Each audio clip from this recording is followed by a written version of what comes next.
ఏదైతే తెలంగాణ మహిళా కమిషన్ ఎవరు కుట్ర పన్నుతున్నారు ఏంటనేది కనిపిస్తూనే ఉంది. వాళ్ళకి ధైర్యం వచ్చి మాట్లాడిన ఇద్దరిని మీరు మీ బయట కుట్ర చేస్తారని చెప్తున్నారా? చిచ్చి పాపం వాళ్ళకి ఏం సంబంధం లేదు, వాళ్ళ అమాయకులు అంతే. మీడియా ముఖంగా మహిళలకి మరొకసారి ఏమైనా చెప్పాలనుకుంటున్నారా? నేను మహిళలకి చెప్పాల్సింది ఏమీ లేదు. దయచేసి ఒరే అబ్బాయిలు, మన ఇంట్లో ఆడవాళ్ళు ఉన్నారు, వీళ్ళని కూడా నాకు తెలిసి మొన్న కూడా అది క్రేజీలో జరిగిన ఇన్సిడెంట్. ఒక ఆర్టిస్టులు కనపడ్డప్పుడు జనాలు పిల్లలు ఎగబడతారు. అదేమైందంటే ఇబ్బందికరంగా అనిపిస్తుంది. ఆ పాపం వాళ్ళకేంటంటే నేను భాష రాదని మాత్రమే చెప్పాను కానీ లేకపోతే ఆ సలహా కూడా ఇచ్చేవాడిని కాదు. ఎంబ్రాసింగ్గా ఫీల్ అయిందని ఓ మాట చెప్దామనే దాంట్లో మాటలు తూలాను. దానికి అపాలజీ కూడా చెప్పేశాను. థ్యాంక్ యూ అండి. మీడియా సోదరులకు కూడా నేను చెప్పేది ఏంటంటే వదిలేద్దాం దీన్ని.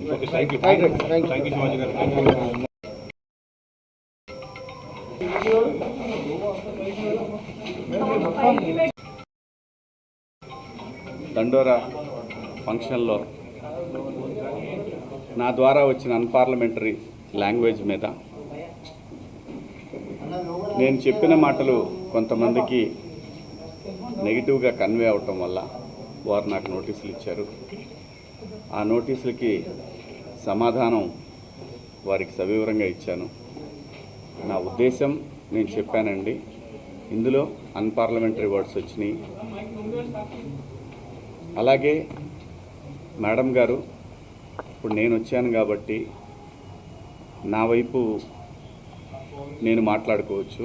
అలా కాకుండా ఎవరైతే దీనికి బాధపడ్డారో వాళ్ళ పాయింట్ ఆఫ్ వ్యూలో కూడా క్వశ్చన్లు అడిగారు నన్ను. అన్నిటికీ సమాధానం చెప్పాను.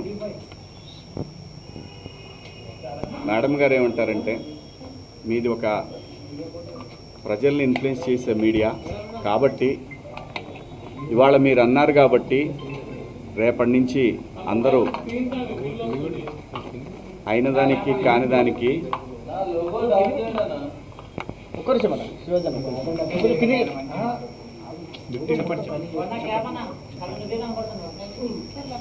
అయిన దానికి కాని దానికి ఆడవాళ్ళ మీద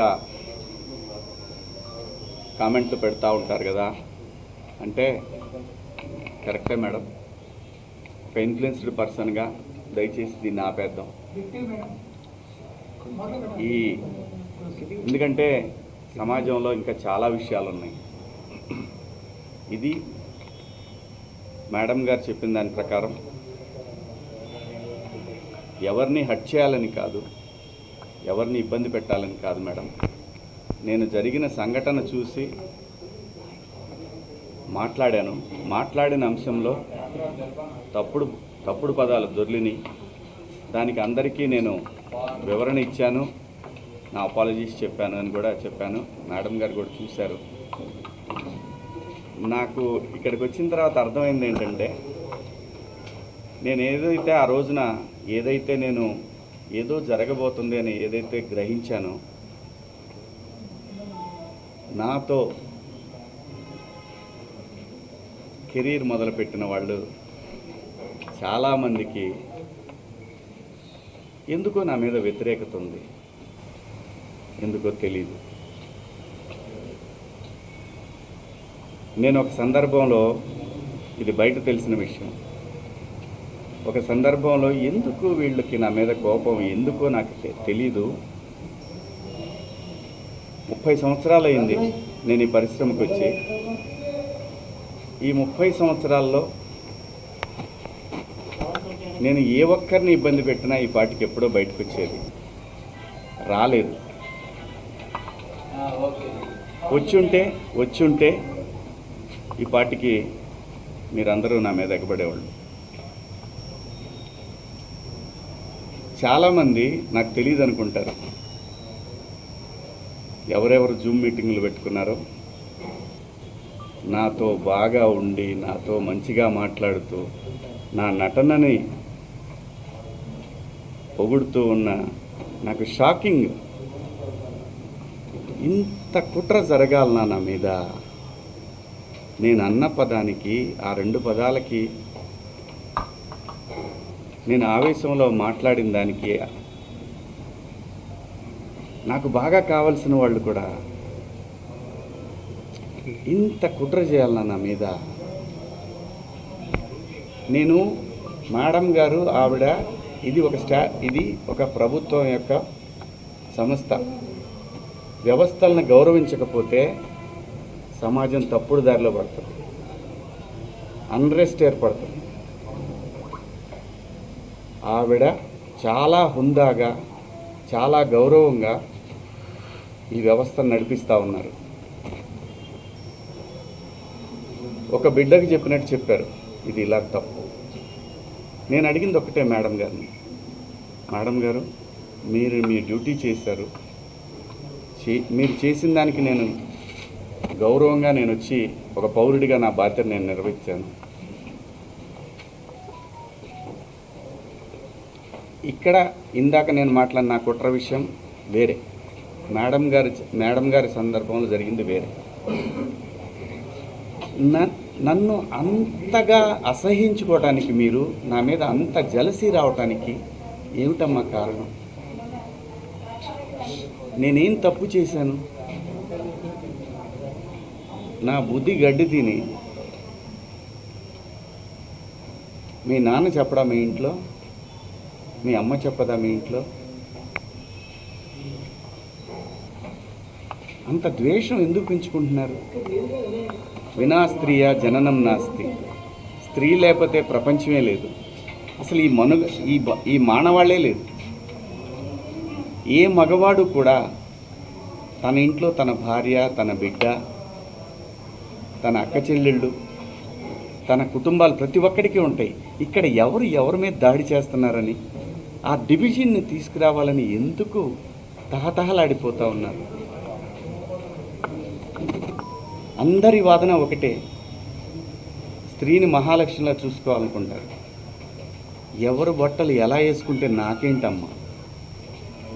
మీరు ఎలాంటి బట్టలు వేసుకోవాలనేది మీ ఇష్టం. నేను ఒక తండ్రిలాగా నా దగ్గర హీరోయిన్లు అందరూ కూడా నాకు తండ్రిలాగా నేను పాత్రలు చేస్తున్నాను కాబట్టి నా బిడ్డలకు చెప్పినట్టు చెప్పానే కానీ ఇంతకుముందు ఎప్పుడు ఎవరు ఏమీ అనలేదమ్మా. వాళ్ళ మీద మీరు ఇలాగే కంప్లైంట్లు ఇచ్చారా? జూమ్ మీటింగులు పెట్టుకొని మీలో మీరే? ఏమ్మా, పేర్లు పెట్టి అనగలను నేను, కానీ మీరు ఇబ్బంది పడకూడదు. ఇంత కుట్ర చేయాలా నా మీదన? శివాజీ అనేవాడు సినిమా పబ్లిసిటీ కోసం అంత చిల్లరగా దిగజారుతాడా శివాజీ? నాకు అలాంటి డబ్బు పిచ్చి, ఫేమ్ పిచ్చే ఉంటే రాజకీయాల్లో నేను ఎక్కడో ఉండేవాడిని. ఒక సినిమా కోసం అంత దిగజారే మనిషి అయితే 13 సంవత్సరాల పాటు సినిమాకి దూరంగా జనం కోసం నిలబడేవాడినా. నాకు అనుకూలంగా ఉన్న గవర్నమెంట్లు వచ్చినా కూడా నేను ఏ రోజు పోయి ఒక పదవి అడగల. అది తెలంగాణలో అయినా, ఆంధ్రాలో అయినా, ఎక్కడైనా ప్రజల గురించి మాట్లాడాలనుకున్నాను తప్ప ఎవరు కుట్ర చేశారు, ఏం చేశారు, ఎలా చేశారు అనేది ఎప్పుడైనా ఊరికే మాట్లాడితే సరిపోదు. ఆధారాలు తీసుకుందాం, వాటికి సంబంధించి నేను మాట్లాడతాను. ధైర్యం ఉంటే నేను తప్పు చేశాను, శివాజీ దుర్మార్గుడు అని మీరు ప్రూవ్ చేయాలనుకుంటే మీకు వ్యవస్థలన్నీ తలుపులు తెరిచి ఉన్నాయి, రండి. కానీ దయచేసి నేను ఒకటే చెప్తున్నాను, ప్రపంచ వేదికల మీద ఒక 10 దేశాలు, ఒక 180 దేశాల ప్రజలు నిలబెట్టి, ఆడవాళ్ళని నిలబెట్టి, రిప్రజెంటేటివ్స్ అంటే ఒక శారీ కట్టుకున్న అమ్మాయిని మీరు ఇండియన్ కదా అని అడుగుతారు. అది ఈ దేశ పునాదులు.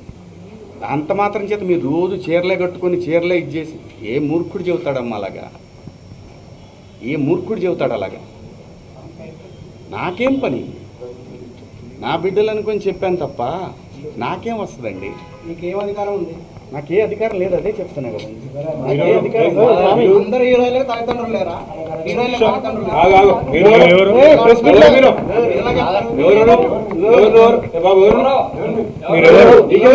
క్వశ్చన్ చేస్తున్నావా?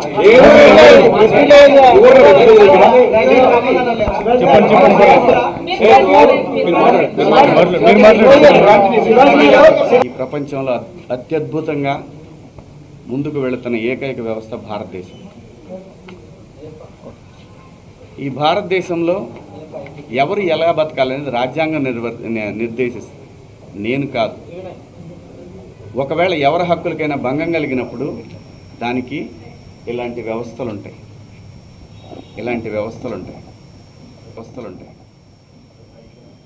సో నాకు అర్థమైంది ఏంటంటే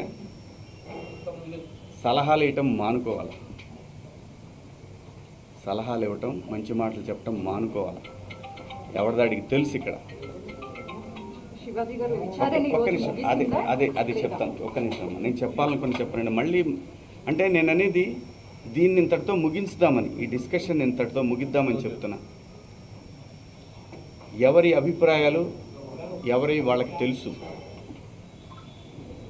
ఇక్కడ మంచి మాటలు చెప్పాను, చెడ్డ మాటలు చెప్పాను అనే దానికి బ్యారియర్ లేదు. Very clear. నేను వాళ్ళు అడిగిన వాటికి సమాధానాలు ఇచ్చాను. వాళ్ళు మళ్ళీ ఏదన్నా ఉంటే నాకు కాల్ చేస్తూ ఉన్నారు, నాకు మెసేజ్ పంపుతా ఉన్నారు. నేను అన్నాను, నా వల్ల ఎవరన్నా ఇబ్బంది పడినాన్ని మీకు నేను ఇబ్బంది పెట్టానని మీకు ఎవరన్నా డైరెక్ట్గా వచ్చి కంప్లైంట్ ఇస్తే అప్పుడు కూడా నేను వచ్చి మీకు సమాధానం చెప్తాను మేడం అని చెప్పాను. థ్యాంక్ యూ అండి. మీ సార్, ఇప్పుడు face మీరు లో ఇచ్చినటువంటి- బాధ కనిపిస్తుందండి. సో అపాలజీ చెప్పారు, కానీ ప్రకాష్ రాజ్ మాత్రం ఇప్పటికీ చెత్తగా మాట్లాడాడు. శివాజీ ఆడవాళ్ళ పట్ల గౌరవమే లేదు అని చెప్తున్నాడు. ఏం చెప్తారు మీరు? నేను ఇంకా చూడలేదండి, చూసినాక చెప్తాను. సార్, మీరు ఇచ్చినటువంటి ఎక్స్ప్లెనేషన్ తోని ఇప్పుడు ఈ మహిళా కమిషన్ యాక్సెప్ట్ చేశారా సార్? మీరు ఇచ్చిన స్టేట్మెంట్ మొత్తాన్ని వెనక్కి తీసుకున్నారా? ఆ 2 పదాలను మాత్రమే వెనక్కి తీసుకున్నారా? మీ మాటలకి కట్టుబడే ఉన్నారా? కేవలము 2 మాటలే పొరపాటుగా అన్నాను అన్నది మాత్రమే వెనక్కి తీసుకుంటున్నారు. వాళ్ళకి ఏవైతే నచ్చలేదో వాటికి నేను క్షమాపణ చెప్పాను. నేను ఇచ్చిన స్టేట్మెంట్ అలాగే ఉంది కదా, దాన్ని నేను వెనక్కి తీసుకునేది ఆగుతుందా? కాదు కదా. నేను మంచి చెప్పటం తప్పు అనేది నాకు అర్థమైంది. మీకు Thank you. సోషల్ మీడియాలో విపరీతమైనటువంటి సపోర్ట్ అవుతుందంటే ఎవరినో పొగిడిన తర్వాత ఇంకా ఎవరినో విమర్శించినట్టు అవుతుంది. కాబట్టి ఈ విషయాన్ని ఇంతటితో వదిలేద్దాం. దయచేసి అందరూ కూడా ఎవరి అంతరాత్మలకు వాళ్ళకి తెలుసు ఏం జరుగుతుందనేది.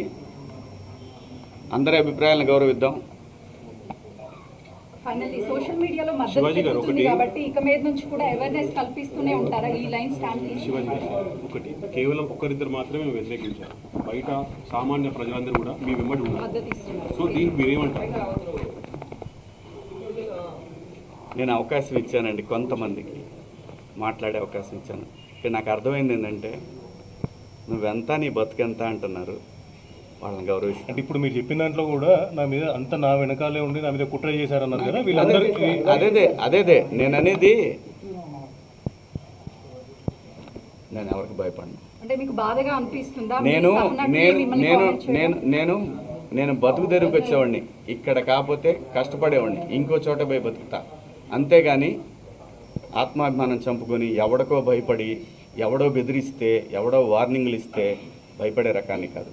అంత మాత్రం చేత వ్యవస్థలను గౌరవించకుండా, నేనుంటున్న పరిశ్రమను గౌరవించకుండా అంత విలువలు లేని బతుకు నేనైతే బతకట్లేదు. నాగబాబు అంటే కూడా మీరు comment హీరో రోల్స్ చేశారు. తర్వాత ఎలాంటి కూడా డ్రెస్సులు ఇప్పుడు కొన్ని వేసుకోవాలి అనేది ప్రత్యేకమైనటువంటి శివాజీ రోల్స్ ఎలా చేస్తున్నారు decide కదా, అది చేస్తారో ఎవరికైనా చెప్తారు. ఎవరి రోల్స్ అయినా తగ్గించే అవకాశం ఉంటుందని మేము ప్రజలకు అనుకోవచ్చు. నా చూడండి, నాకు భగవంతుడు ఈ జన్మలో నటుడిగా బతకమని ఇచ్చాడు.